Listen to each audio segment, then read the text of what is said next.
Good evening, Commonwealth, and thanks for watching the Channel 2 News. I'm Ashley McDowell. Let's take a look at tonight's top stories. A new measure will be in place starting this weekend regarding incoming passengers. Also tonight, CPA is looking to cut the airlines a discount as more flights resume. And a large amount of money has been collected from poker fees that will benefit CNMI Agencies. In sports, virus attack. Crank is okay, but he needs a new opponent. Stay with us. These stories and more are coming your way next. Thank you for being here with us. For finding ways to keep things happening. For making things feel a lot better. Thank you.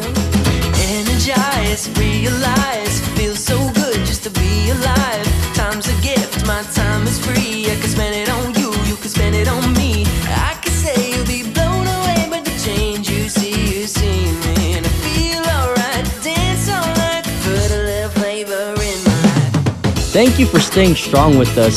And for us. Thank you for always connecting. For keeping us together. Thank you. Thank you. Thank you. Thank you. Thank you. Thank you for reminding us that despite this distance, we are still better together.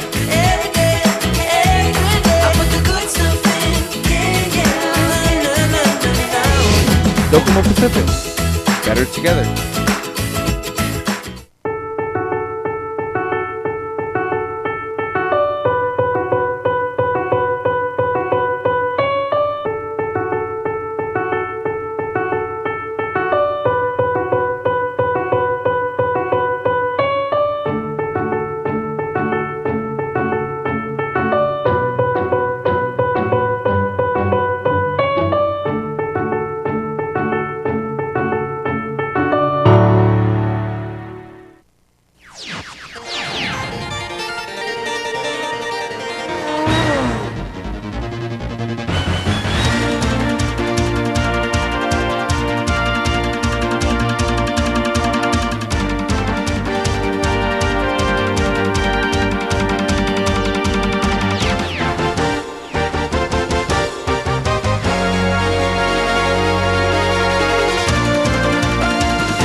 Hafa Day, Tirawami, and good evening, Commonwealth. Today is Friday, June 19th, 2020. It will be a bit easier to enter the CNMI as quarantine procedures have changed. New quarantine measures are in place for the CNMI starting this Saturday, June 20th, where if certain steps are followed, individuals can self-quarantine for 14 days upon arrival. From day one, we've been going through different processes and different amendments, different changes, and we all felt, with advice of course, CEO Munya and the medical providers, that at this stage, based on the science, this is the best approach to continue on safeguarding the island community, but again, reassessing all aspects of our island movements, and this is the target that we're looking at. Along with the 14-day self-quarantine, all individuals entering the CNMI must fill out an online CNMI declaration form at least 3 days prior to arrival on Saipan, and register and respond daily to a SARA alert monitoring system. For non-residents, there are a few more requirements. On arrival for non-residents, you have to show a PCR test from where you departed from, and give us that information. It has to be a PCR, not antibody testing. We want to make sure that it is what's showing it, which is again the result of point of collection.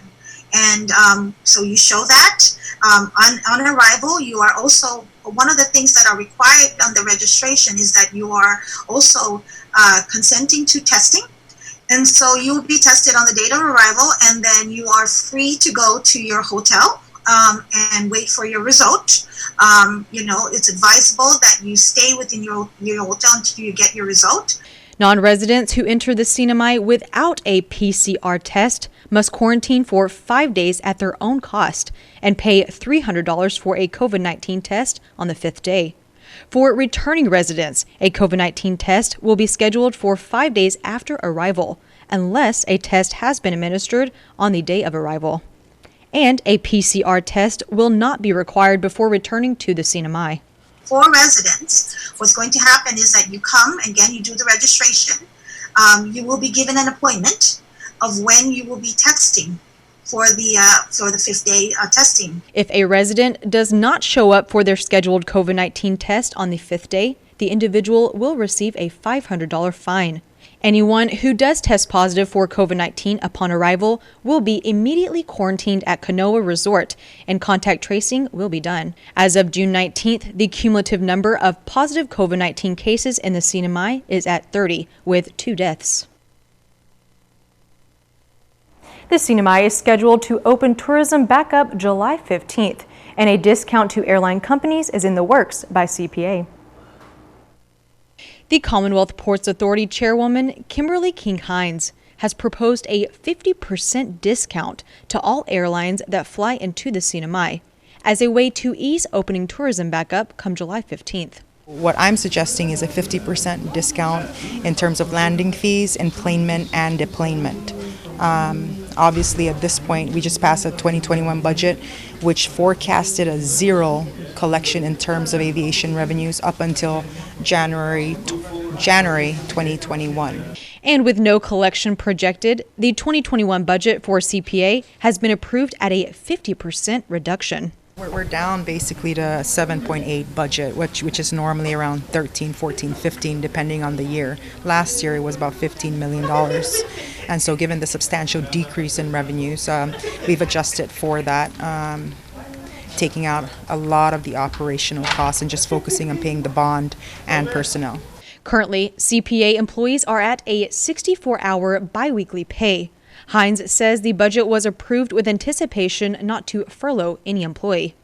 The proposed 50% discount would run until December of 2020, where Hines says she hopes this will entice some of the airlines to resume flights back into the CNMI. Obviously, the airline industry has been, the most impacted in as far as this pandemic is concerned, and they're having a hard time getting back online. Now, just because we give everybody a discount doesn't mean that everybody's going to come flocking. Each country has different requirements in terms of public health measures from points of origin, and so all those types of things have to be worked in.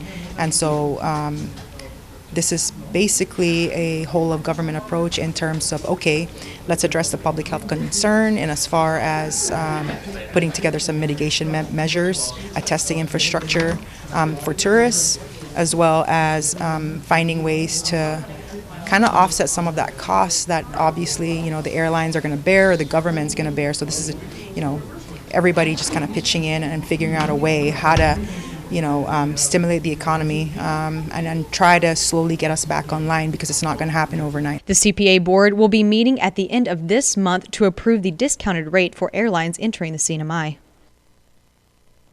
Lawmakers act on legislation that will fund 7 agencies in the CNMI. Sally Lemus has the details. The Saipan and Northern Islands delegation met on Thursday to vote on a bill that appropriates unobligated local funds collected from poker fees. The revenue collected amounted to more than $1.7 million and will be distributed to 7 agencies. Funding for the CNMI Cannabis Commission was not included in the original bill, but with amendments made by Senator Vinnie Sablon, the delegation voted for approval. Managing Director Monique Sablon provides a comment. We do need funding initially to start this industry up, and we can't do that without having a physical location for our potential applicants and future licensees to have a space to secure their documents, to secure all the information. The funding will be used for renovation of an office they've acquired up on Capitol Hill. Once our office is officially ready to launch, we'll be able to release the commercial applications, which are pretty much finalized, and the homegrown registry application, which allows for homegrown cultivating on private land for personal use.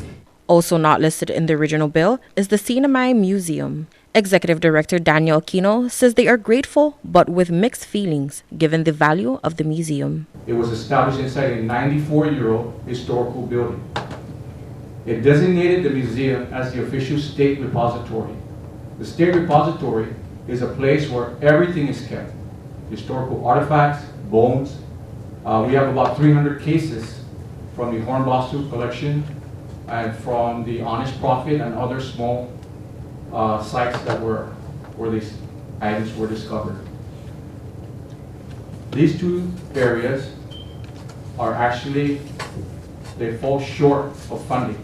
Speaker B.J. Attal, along with other members of the delegation, say they will continue to work and find extra funding for the museum. With no opposition, the delegation voted yes, appropriating $850,000 for the Shefa Scholarship Program, $650,000 for the Saipan Mayor's Office, $50,000 for the Northern Islands Mayor's Office, $30,000 for the Saipan and Northern Islands Municipal Council, $75,000 for the Saipan Zoning Office, $38,000 for the CNMI Museum, and $25,000 for the CNMI Cannabis Commission. Reporting for KSPN, I'm Sally Limis. In a sexual abuse case involving a resident of the CNMI, the Guam Federal Court has granted a motion to serve the state of Vatican City. It's a story we've seen making headlines across the world. Members of the Catholic Church and sexual abuse of minors. Now, an individual from Saipan has come forward with a similar case. We have a client from Saipan who went to a school in Guam. And because the school didn't have boarding on the weekends, the school placed him with Archbishop Aparone to take care of him for the weekends. Archbishop Aparone then sexually assaulted him on multiple occasions. The victim was 14 years old when the incident occurred during the 1994-1995 school year, a situation that had lasting effects on his life. Even though it was 1 year, our client spent 27 weekends with the Archbishop of Guam, and during every one of those 27 weekends he was raped. And this had lasting effects on his life in terms of him trying to build healthy relationships, in terms of him being unable to finish law school or to finish graduate school in the sciences and gainful employment that he would have if he didn't experience this trauma. Many lawsuits have been filed, but Attorney Dotz says they believe the Vatican is responsible. We've sued the Archbishop, we've sued the Agana Archdiocese, we've sued the school.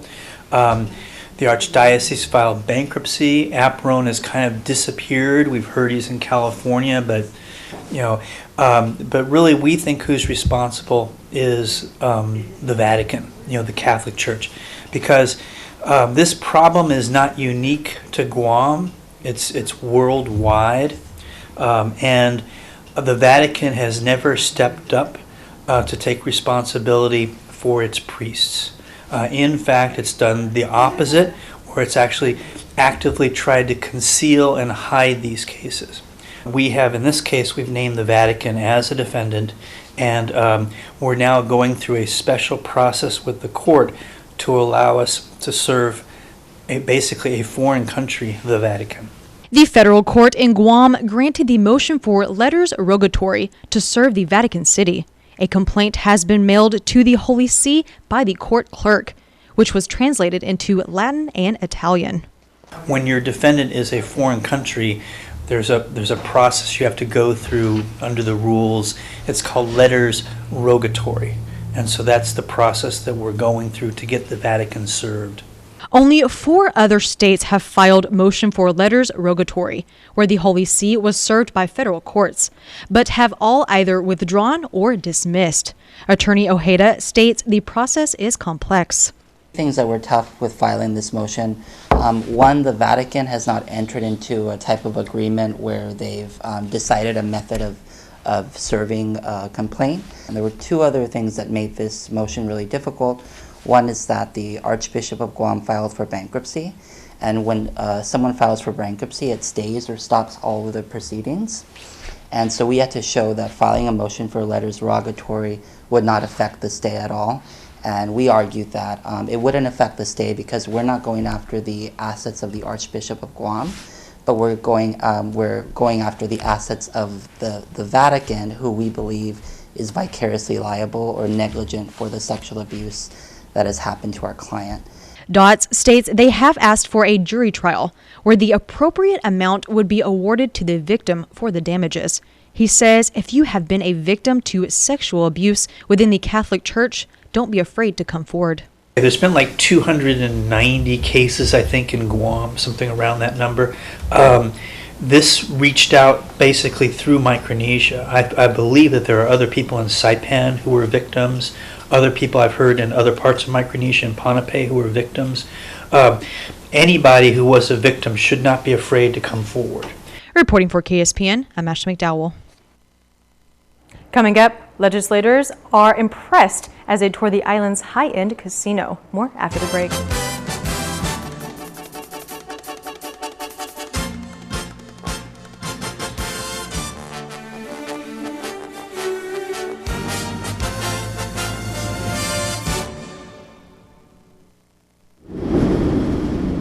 Mom, are you sure? What about the shutters? And do you have your medicine? Don't worry about us, love, okay? You take good care of yourself. I'm in love. Yeah, sorry. The power went out, so I had to light up all the candles. Yeah. Yes, baby, yeah. I'm just glad our home phone's working and we're able to contact you. At one of Saipan's beaches, this mother lays about 100 eggs under the cover of darkness. She hides her nest as best she can and then slowly makes her way back to the ocean. The eggs hatch and the babies head for the sea, where they will face a daily dose of danger. Just 1 in 1,000 will make it to adulthood. Those that do will one day lay their own eggs. Sea turtles are protected under CNMI law. If you see one that is stranded or if you see illegal activity, call the hotline at 287-8537.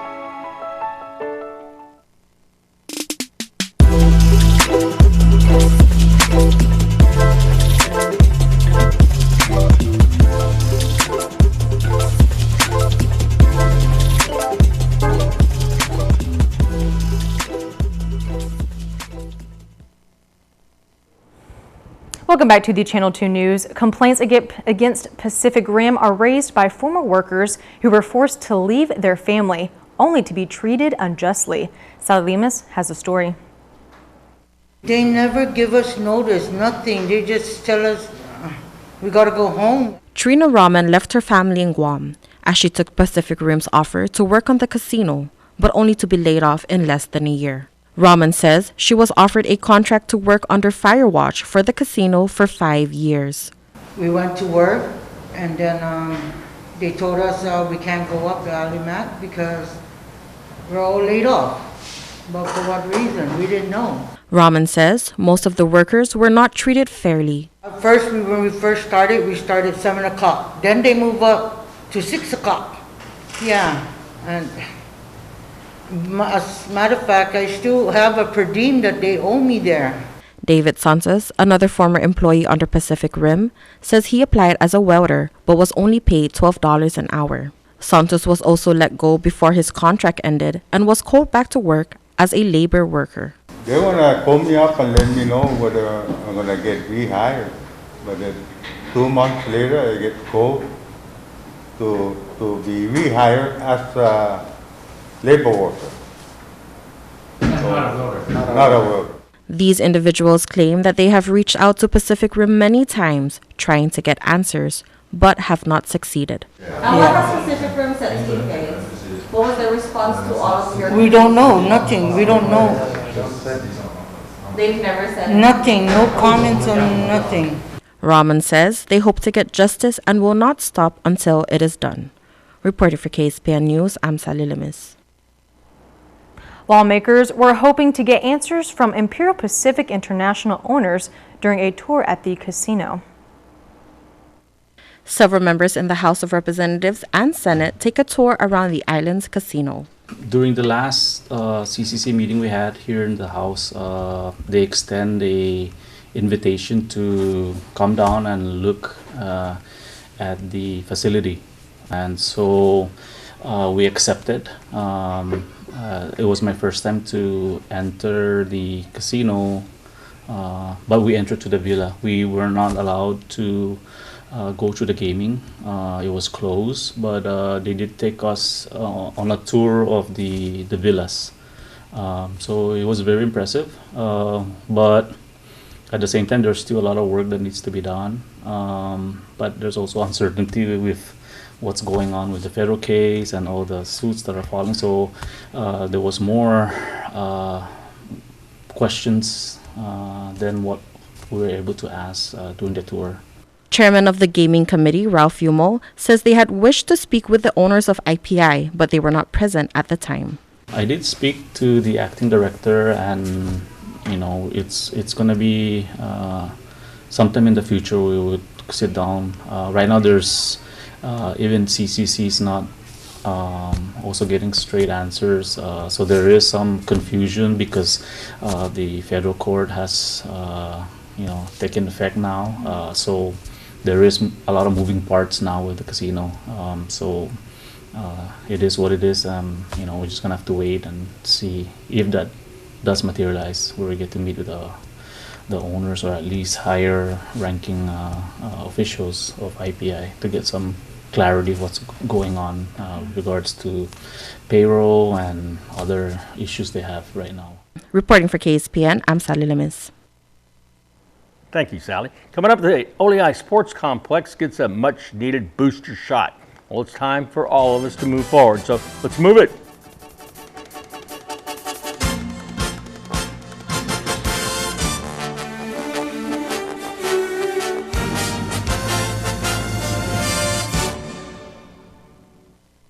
Life gets better. Get on better internet plans with the strongest internet from Docomo Pacific. With whole home Wi-Fi, it's the better way to work, play, and surf at home with the fastest download and upload speeds in the CNMI. Your better internet comes with the free Plume SuperPod for the strongest and safest Wi-Fi coverage throughout your home. Sign up today for as low as $50 a month and get a free smart tablet. Better value for your best connection. Because in everything we do, we are always better together. Welcome to the Marianas Eye Institute. Our office on Beach Road is staffed with U.S. certified eye care technicians, doctors that have received national recognition, and a friendly, professional staff that will look after you and your loved ones. With over 1,200 eyeglass frames to choose from and an in-house lab, we can make most glasses in about an hour, and we even feature a mobile clinic to bring eye care to you. Keep your eyes healthy and strong with professional eye care at the Marianas Eye Institute.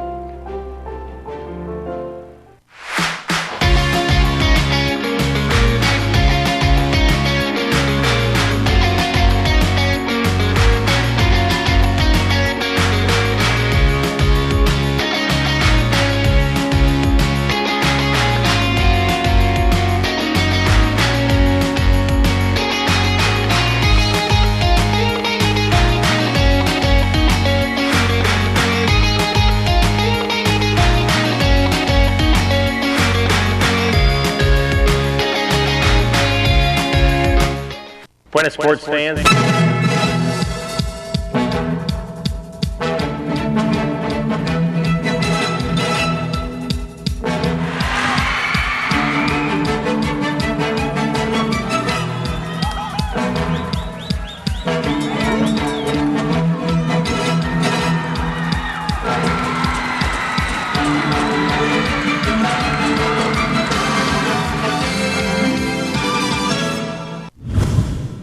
Buenas sports fans, the pandemic strikes again, this time a little closer to us. This Sunday morning on ESPN, Frank the Crank Camacho was supposed to fight Matt Frivola at UFC Apex in Las Vegas, but one of Friola's cornermen, his brother, tested positive for COVID-19, so Frivola has been scratched. Camacho's new opponent is 30-year-old Justin James. There he is. He'll be making his UFC debut after 4 consecutive first-round victories. Camacho looking to rebound and improve on his 2-4 UFC record. FEMA has announced the approval of funds to repair the Oleai Sports Complex that was damaged from Super Typhoon U2. The award is for $1.67 million, and these grants are funded through FEMA's Public Assistance Program to reimburse communities and for response and recovery from a disaster. The money will be used to repair the gym and ball fields, which were devastated by 150 mile an hour plus winds and heavy rains. Well, this funding comes on top of $500,000 that had been approved for Typhoon Soudelor recovery that was never spent. Just as those repairs were to begin, bam, that's when U2 hit. Gym manager Tony Regolafoy said they're still waiting official notice of this grant. No timelines for when the work will commence or be completed. Well, here is a very unique hobby, collecting golf balls. With Saipan stamped on them, I'm not sure how many people are doing it, but I know there's at least one. Retired from the Army and living on Saipan for the past 6 years, Stephen Connor has amassed a collection of Saipan branded golf balls. I bought a few of them off of eBay, but mainly friends of mine here in Saipan have given me some balls, and I've traded for balls. What makes his hobby interesting is he's not a golfer. And I don't even play golf. So this is just collecting the Saipan. All right, you don't play golf, you collect golf balls. That's it. How do you make that connection?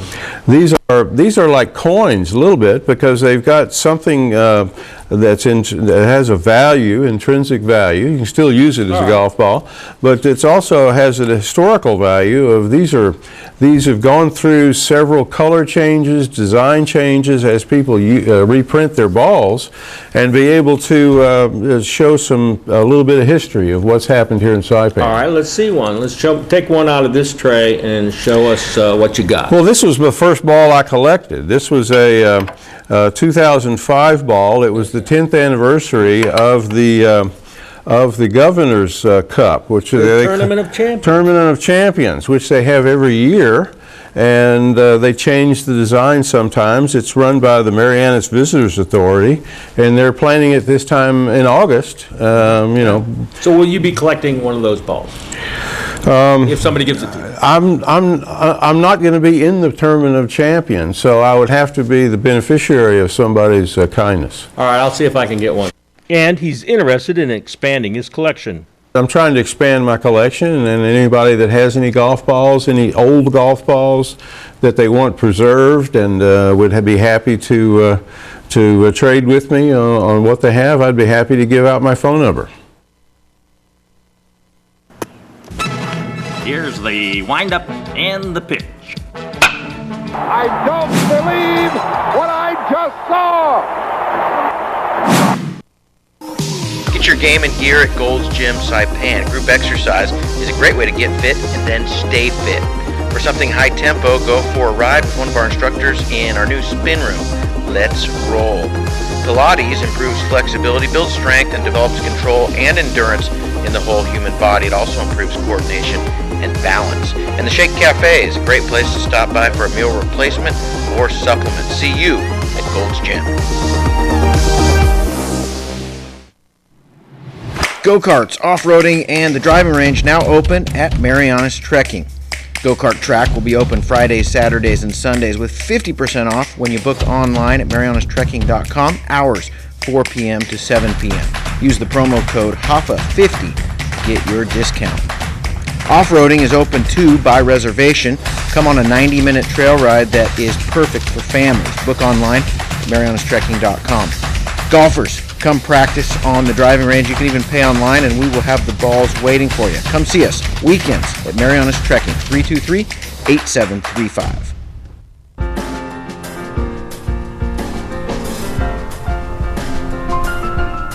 Now Sunday, if there's no clouds on the horizon, there's going to be a spectacular partial solar eclipse peaking at 6:29 p.m.